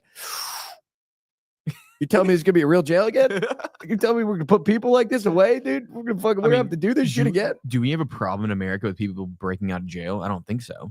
Well, Maybe. I think it just like would be hysterical to see who Trump would put in Yeah. Alcatraz. I mean, Imagine El Chapo. El Chapo's yeah. going, yeah. Imagine El Chops in the middle of the San Francisco Bay. Yeah, that'd be funny. That'd be But it's like, fucking I hysterical. don't know. It just seems like I feel like he just says things and just to get people mad. Like I don't think Alcatraz is actually reopened. I think he just says. I actually kind of agree that it might be a distraction. Like he just says shit to get people mad, and then like just get people off the fucking tariffs. Like, hey, we're reopening Alcatraz. Stop talking about the fucking tariffs. Also, I got news for you. Shout out Deeper Valley in the YouTube chat. I did, in fact, play Call of Duty Zombies. I know exactly what Alcatraz looks like. Every single corner. We know exactly. And now Hovey wants to be friends. Like, this is just not happening. I just got news for you, dude. It's just not happening, dude. Why? Just with everything. If you switched up, just stay on that side.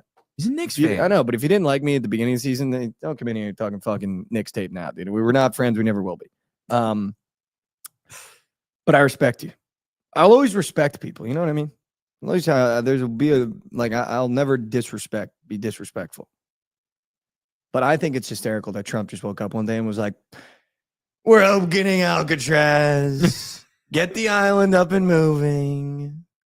You've never He's seen so a better funny. prison. He's so funny. It's the best It's the prison." best prison.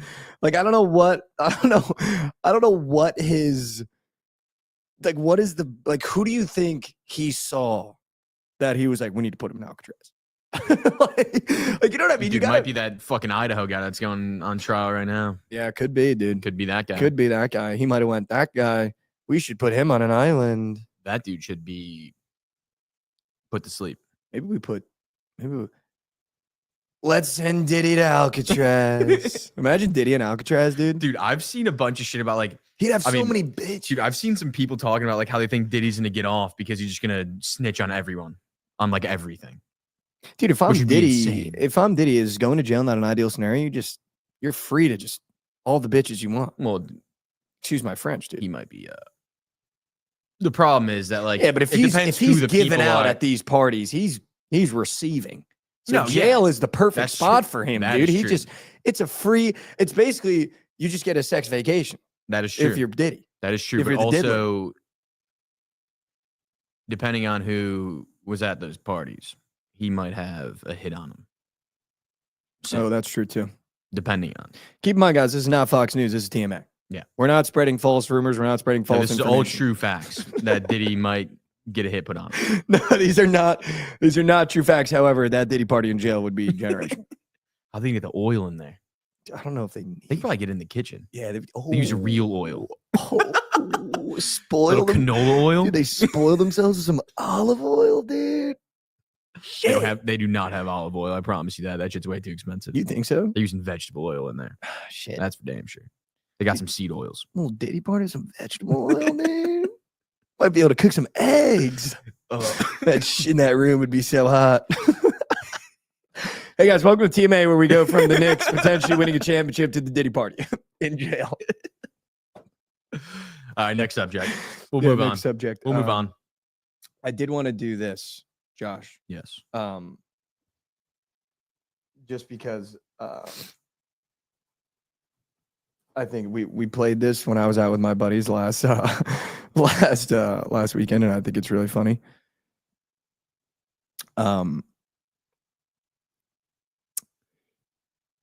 I'm gonna read you two tweets, and I'm gonna read a tweet, and you tell me if Trump tweeted it or not. Okay. Just a fun game. Okay. We'll just do a couple. I think Donald Trump is super fucking funny, by the way. I've never seen a thin person drinking Diet Coke. Did the president of the United States tweet that, or did he not tweet that? Can you repeat it? I have never seen a thin person drinking Diet Coke. Did Donald Trump tweet this or not? I don't know if he'd tweet that because I think he drinks. Oh, no, but he drinks Coke, I think. So maybe he's chirping people that drink Diet Coke. I would say he did tweet that. He did tweet that, but people were puzzled because he also drinks Diet That's Coke. what I was saying. I think He drinks 6 cans of Diet Coke a day, and he had the gall to go, never seen a thin person drink I don't Diet know if Coke. I don't know if he claims to be thin though. Yeah, no, he's just a big body. He's Big literally body Derrick Don, Henry. dude. He's literally Derrick Henry. Those comparisons are so funny. Donald Trump's literally Derrick Henry. They're the same size. Yeah, that's just actually insane. So funny. All right, you ready? We'll do 2 more. I do have fake tweets written up. Okay. Sorry, losers and haters, but my IQ is one of the highest, and you all know it! Exclamation point. Please don't feel so stupid or insecure. It's not your fault. Sorry, losers and haters, but my IQ is one of the highest, and you all know it. Please don't feel so stupid or insecure. It's not your fault. I don't think that he would tweet that. He tweeted that in 2013. Wow. That was a long time ago. Do you know the mental? He just doesn't seem like he would tweet it in that cadence now. Do you know the mental confidence you got to have in yourself to go, sorry, losers and haters, but my IQ is one of the highest, and you all know it. Please don't feel stupid or insecure. It's not your fault. Yeah, I mean, yeah, he would never say please, Richie. All right, here we go. You ready for this one? Happy New Year's to all, including to my many enemies and those who have fought me and lost so badly. They just don't know what to do. I mean, love. That has to be him. Gotta be. Yeah, that has to be. That's like Tweeted that in 2016. That is. That's like the guy in the suit at the funeral. Happy New Year's to all, including my many enemies, those who fought and lost so badly. They just don't know what to do. Love. Like that sounds exactly like. Dude, that's kind of hard. Kind of hard. That's kind of hard, dude. Imagine wishing a Happy New Year's to all your enemies that lost fighting And you. it's so much funnier when you see the clip of the blonde girl, like the 25-year-old blonde girl that's sitting next to him typing all this shit. Yeah. And it's so funny. You know, he's sitting there, feet up, drinking a Diet Coke, and he just go there like, excuse me, Mr. President, do you have a message for Happy New Year's? Happy New Year's to all my many enemies, the ones that lost but fought so hard that don't know what to do. Love. And she just, he reads it. Beautiful. Send. Yeah. Third Diet Coke in on the day. Let's open Alcatraz. It's also funny when you realize Trump has never done any drugs or drank a beer. And he just does all this shit sober, just a sober mind, drinking Diet Coke, going, let's fucking open Alcatraz. So you're like if me and my boys became presidents in a brain. Just fucking fry on the couch. What should we do? No, it's literally a college couch conversation. Dude. Dude, imagine if we opened Alcatraz. Yeah, you're watching fucking what's Escape that from movie? Alcatraz. No, what's that movie? The Shawshank Redemption. You're watching that. You're like, dude, they should get Alcatraz up. And Dude, moving what if again." they opened Alcatraz up again? So you actually don't have any that weren't tweeted by him. They're all tweeted by him. No, yeah, they are. Yeah. You want another one? Well, windmills are the greatest threat in the U.S. to both bald and golden eagles. Media claims fictional global warming is worse. Windmills actually are like terrible for the U.S. though, because when they're unoperational, they just sit there and they're like terrible for the environment. Oh, That's I don't know about the bald are eagle you? shit, but that's You're what it against is. big windmill? Yeah, I'm against the big windmill companies. Big windmill. Someone said, from Knicks to tariffs to Alcatraz to Diddy, only on TMA will you get this superb content. Here comes Goots. Windmills also use gas. I feel like Goots is the biggest big oil guy we got at the company. And I'll be honest, dude. After watching Landman, I'm all in on big oil. Oh, dude, that I show just is think so big fucking oil good. is like the most scumbag industry of all time, but just big oil is just awesome. When you know what's going on behind the scenes. Yeah. They're like, you want pencils? That's oil. The windmills, they use oil. Here's the reality that the United States and its population don't want to know is without oil, we would crumble. I just Sure. love big oil. That is very true. Big oil is awesome, dude. And I just know for a fact Goots is big oil. He's just such a big oil guy, dude. And he's not even from the South. He's from Maryland. Just such a big oil guy. You know how they made that Mac laptop? Big oil. He's the big oil guy, is. dude. He for sure is. Is he in here still? Is there any, like, Yep, there he is. Without oil, we would not be here. do you got any niche bigs that you like? I'm a big oil guy. I'm also big milk guy. I think the big milk industry is funny. They just have to combat every year that it's not healthy for you. And it's like, no, hold on. Bit with milk, stronger bones. I love big milk. I don't know. Killian Moore is a big Friars fan. I love it, dude. Let's go. Shout out the alumni right here. I don't know. Big milk and big oil. There's an Big odd question. Steel I've is never a good been one, presented a dude. question like Big that. Steel is a good one. Never been presented a question like that. Yeah. What about big avocados? Oh, big avocados is I a feel good like one. that's a great industry. You can get them for 50 cents at a farmer's market. You can get them for $4 at a grocery store. I do like big avocado. Yeah, I bet Corey Floyd's a big oil guy too, dude. I'm I talking think- about Corey Floyd. I wish that I was mic'd up when that happened when I came back down. I don't know if you were there. I came back down and March Madness was going on in Vegas while we were there, and I like got back into our section. And I came down, everyone was sweating their balls off. I was like second half, I forget what game. And I go, whoa, guys. Goots, Jovan, Krabs, everyone turns around. I go, don't worry, Corey Floyd's come back to Providence. It was like the day that he announced. He's just a big oil guy. I'm just a big Corey Floyd guy. Big oil. Yeah, big oil guy. I'm just not. We got Krabs in here. All right, yeah, let's serve some slate. Let's get him Wanna up eat the and slage? moving. Yeah, Goots did clap. He was the only one that clapped. Good. Good man, Goots. Ooh, okay. Ready? Yep. Break.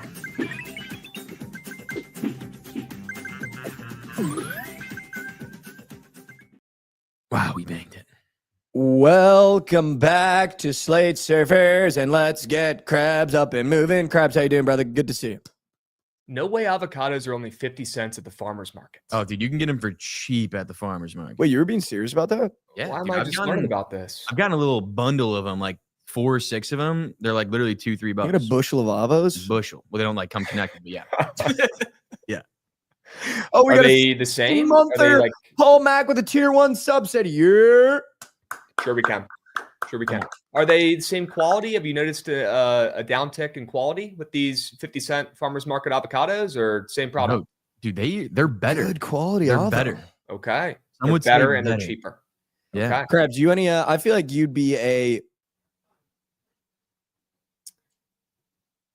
Dude, I Think was trying you'd to be think a of something big- funny. I couldn't think of shit. I feel like you'd be a big crab guy. Like you're big in the crab industry. Big crab. Like you want to fight the lobster industry. Big fish. Hey, when I was growing up, there was a big deal in the Chesapeake Bay because it was so disgusting and polluted. The water was black. People couldn't even go in the water. It was so gross. And they're like, wait a second here. We got to figure this out. All the crabs are dying. Like, we can't eat crabs anymore if we keep, like, we don't care about the pollution or the health of the fish and shit. We're not gonna be able to get crabs anymore if we don't clean this shit up. We don't give a shit They about the fixed it. drinking water. Crabs are I back. could get into big Crabs fish. are back. Sure. I could get into the big fish industry.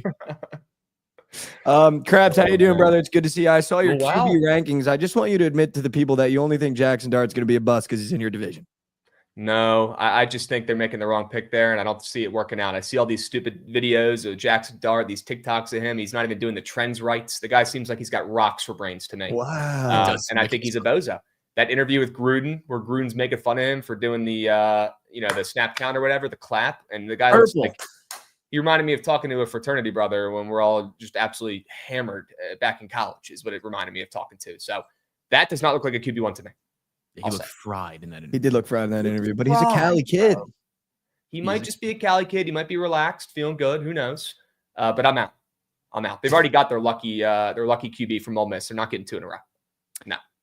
You then tweeted out today, which I also love that we're finally doing this. We're doing like creator-based graphics about like what we think about sports. You tweeted your running backs. Yeah. What do you think about that? I that? liked that list. The only list I took issue with was the wide receivers because Teodoro McMillan is a guaranteed bust. Well, yeah. I'm starting to get bad vibes from him, but I still had a respect for the situation he's in.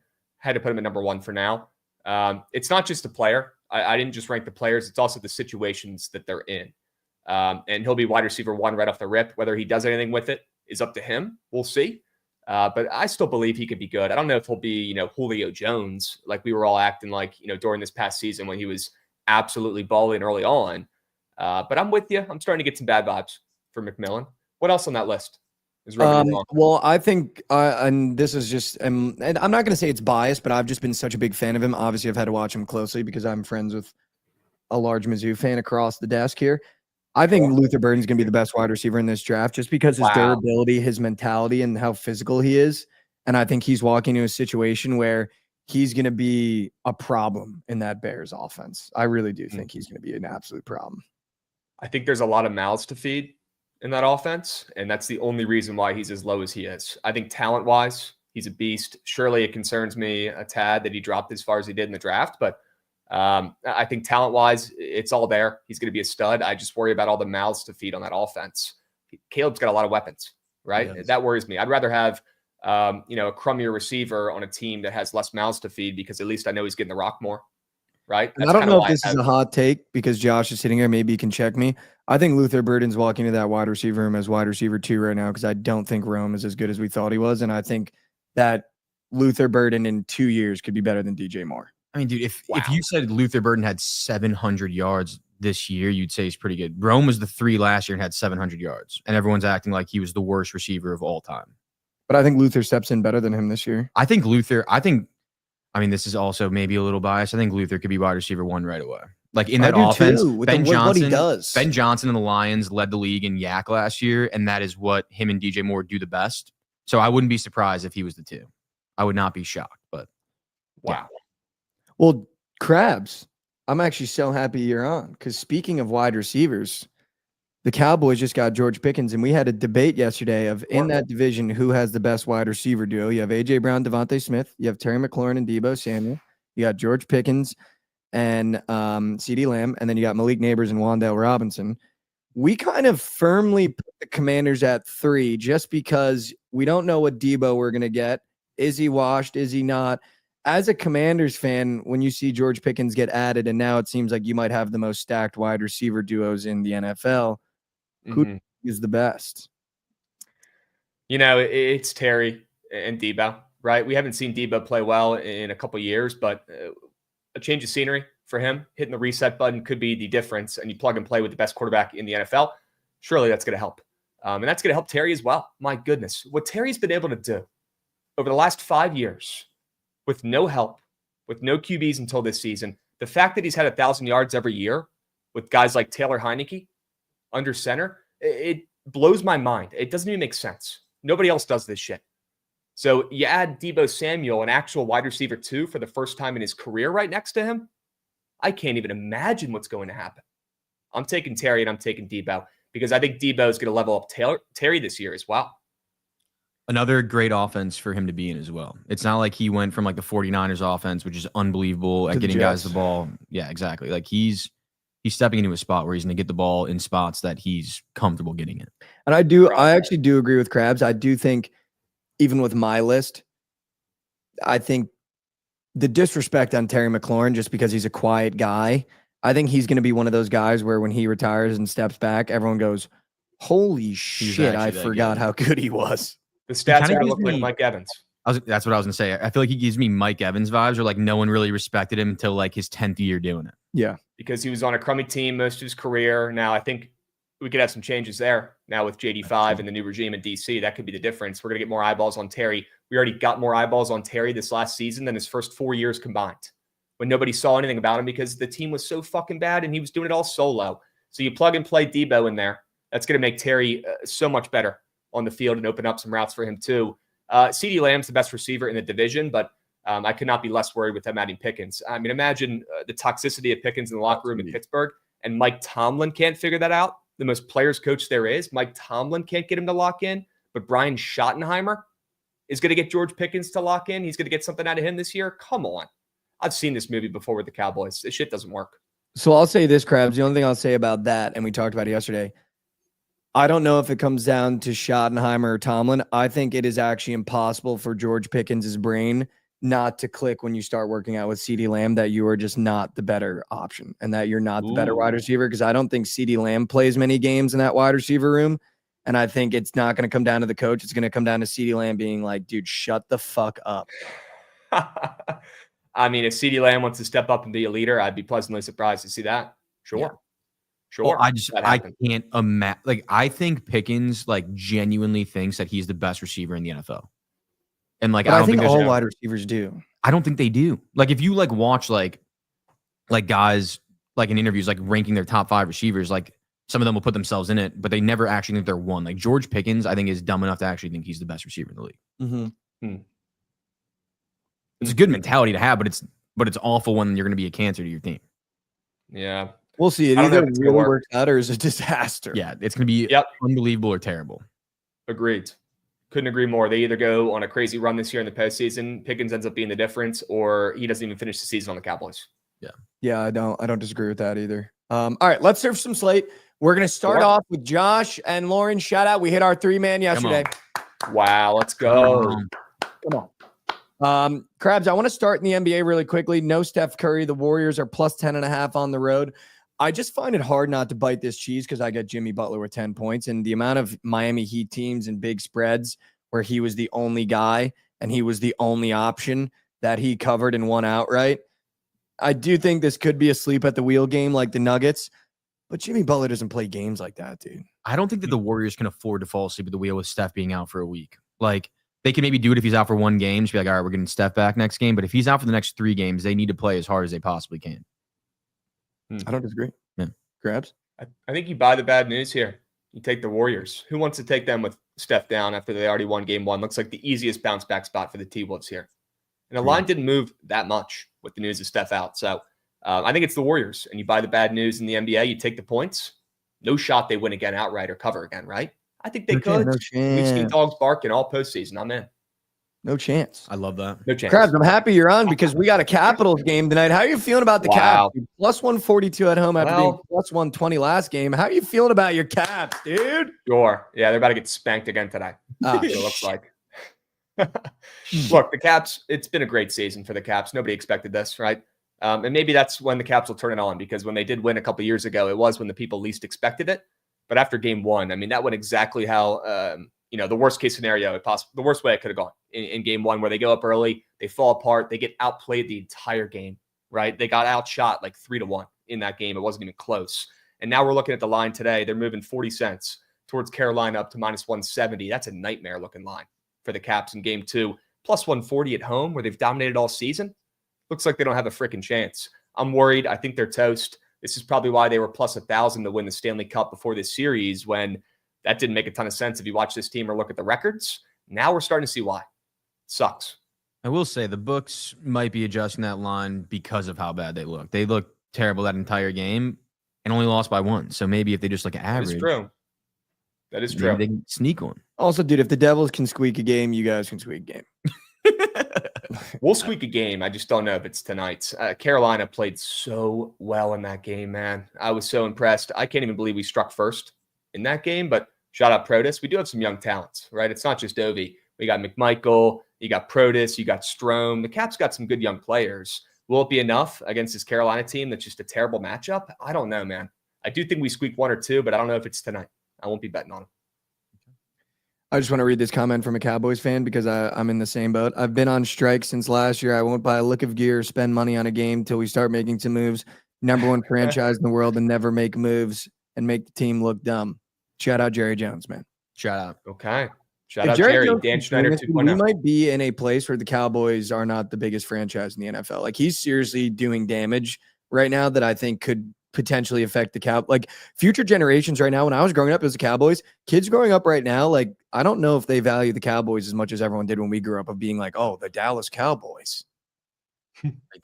They definitely don't. Well, Dak's not Tony Romo. He's Doesn't junk. matter.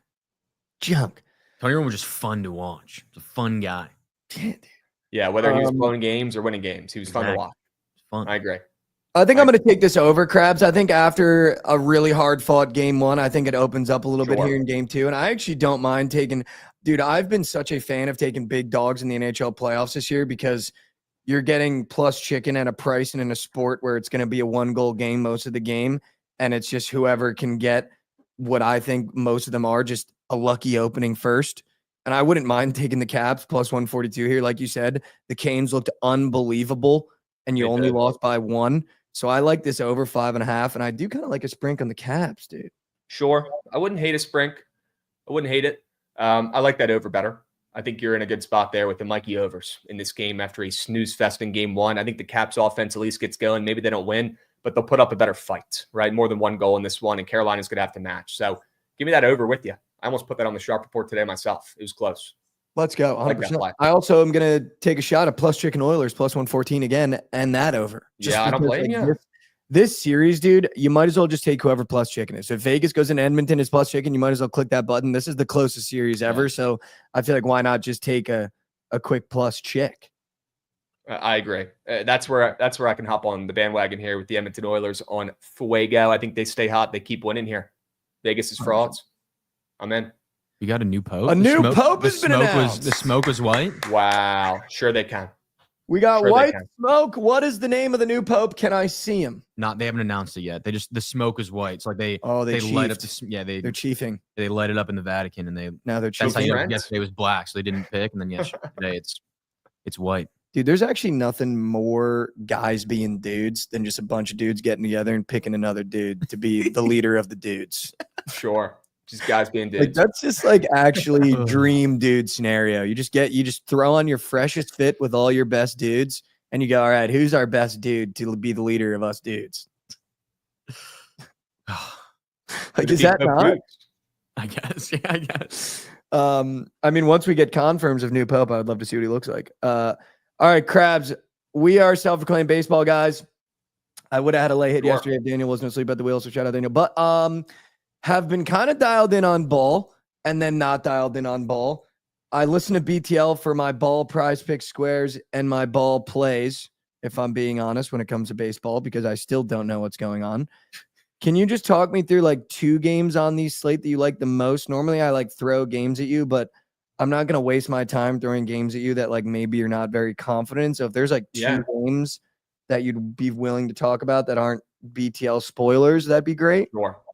You want early or late? Let's do early. Okay. I'm in for that because I don't have those on the sharp report. Let's talk about these early games. Okay. Let's do it. Orioles and Twins. Shout out Goods. This one might get ugly though. Again. For the edge.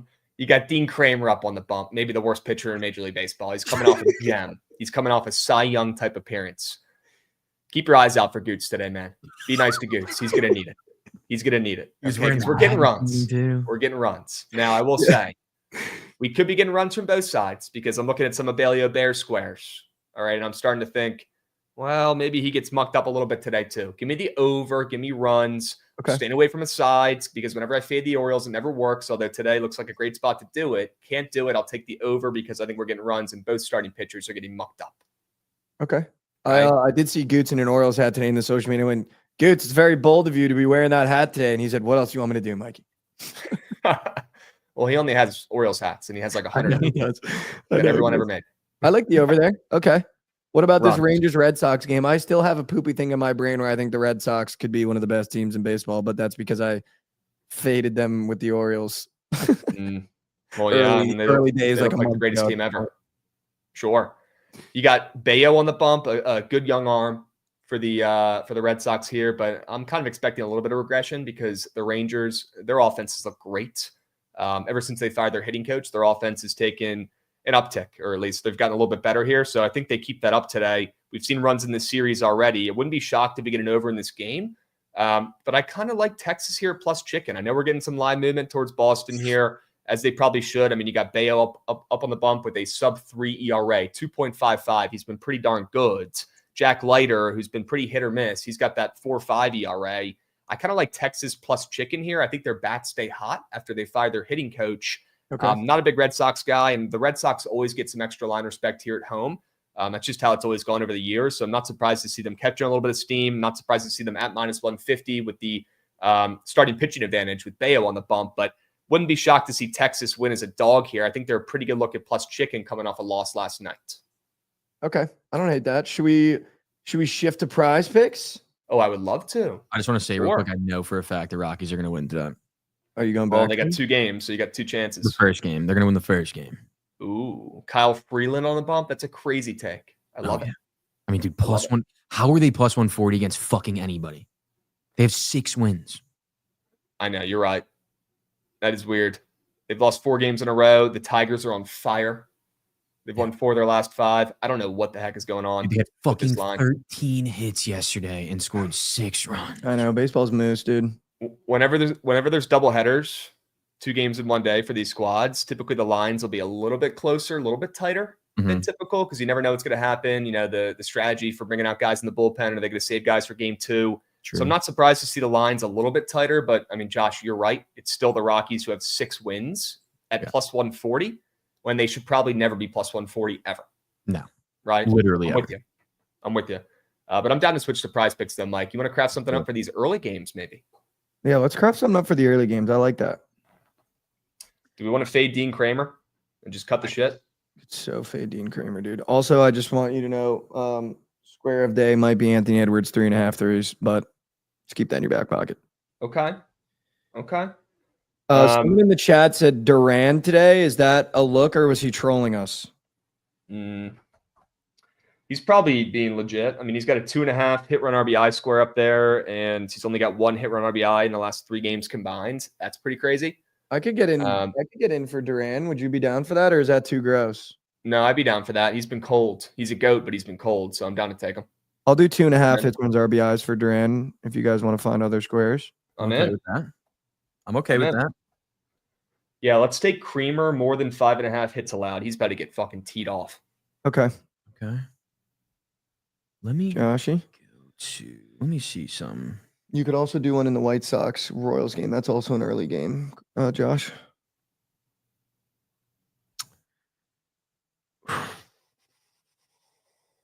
Is there any other squares you're looking at, Krabs?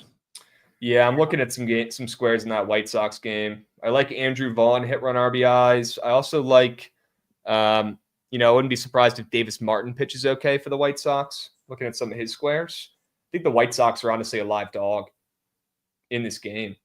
Davis Martin has that 2.5 earned runs allowed. I like the less than, but it is a less than. So we could probably stay off that. What about Lou Bob today? Let's see. I mean, He's it's got a not 1.5 hit not run an RBI interesting square. chart, but What if I just pivot and we go to some early golf? okay. Oh, please. We can do that. Please. We do have golf today. Let's go. Ludwig A. Sure. There's a guy that we've kind of been down on that's found a little something the last couple weeks. Yeah. Let's take Max Homa more than 3.5 birdies or better. Wow. Okay. Everyone is so down on him. So down on him. Okay. And I feel like he put something together. And I'm that in. starts in 20 minutes. Perfect. All right. Little 3-piece Geigerman. Duran hits runs RBIs. Creamer hits allowed. And then Max Homa birdies are better. I'm so in. I'm I dropping really the like link in the chat here as well. I just locked it. $100. I Let's really go. like that. I also did too. Sure. Can you drop the link in chat for them, Krabs? Yeah, and I'll drop it in private chat too if you guys need it, Okay, just in thank you. case. Gracias. Yeah. I just placed it. I'm texting it to Mason now, so maybe we can get a graphic up and moving for the early game. Wow, let's go. Like we did yesterday, we cooked 2. Do you guys want to cook one now outside of the early games? Yeah, I think we should. Can I Sure. please put Anthony Edwards 3s in it? Yes. If you're that confident, let's put that puppy in there. I really like it, dude. I'm in. All right, you guys take the wheel. Let's see. Wait, which one did you want to take for Ant? His 3s? Yeah, Okay. 3.5. Sure.